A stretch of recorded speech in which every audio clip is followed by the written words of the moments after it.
Okay. And guys, ito yung ginagawa nating RCF na N479 kanyang model. So yan siya. Yan.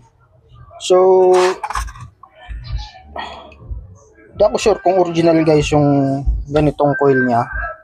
So, tinanggal ko na yan, no? Tinanggal ko na tong isa. Sabi mo na natin ito isa. Ayan, no? Pero palagay ko original naman. Ayan, no? Para kasing rewind na eh. So mamaya busiin na lang natin. Meron naman siyang continuity at normal naman yung tunog pag tinister mo. Nung tinisting namin kanina, so mahina sa tumunog. Mas malakas pa nga yung maliit. Mas malakas pa nga to. Wala mo kung anong brand yan. So, at ito putol yung terminal niya. Putol yung terminal. Malamang sira yung ating capacitor. Yan. So, papalitan na lang natin yan. Okay, try natin palitan pala. Yan. At ito, tudugtungan na lang natin ng terminal para may paghihinangan. Yung isang isa mayroon naman. I-testing natin. Or i-tester natin.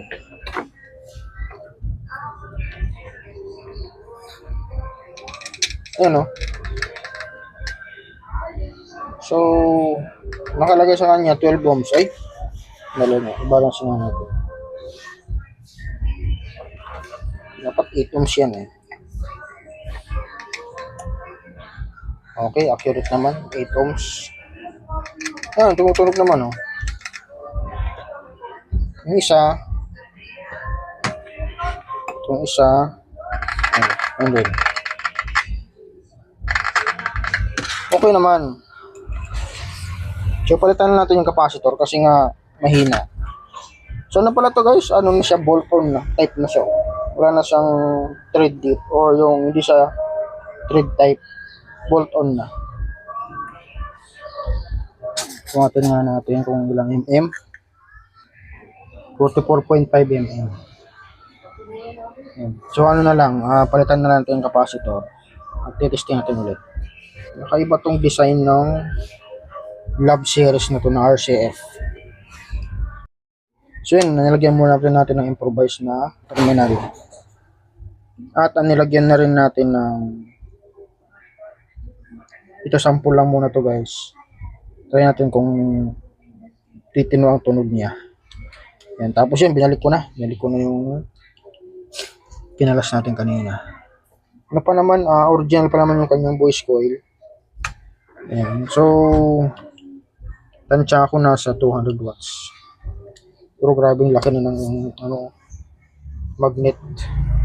Yung voice coil niya, kaya karaniwang nare-repair natin, 200 watts. Yung ganun kalaking coil. So, nasa 30, ano yata? Nasa 35 mm. Yan.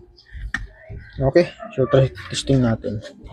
Mahina na talaga yung capacitor. Ano, yung dati. Ano tunog niya? Yung bago. Yan.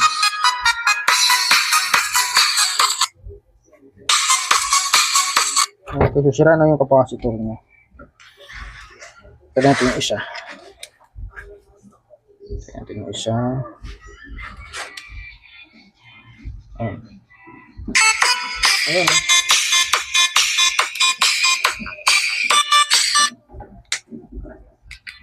Ayan, yun na ng luma. Ito na lang ipapalit natin. Ayan.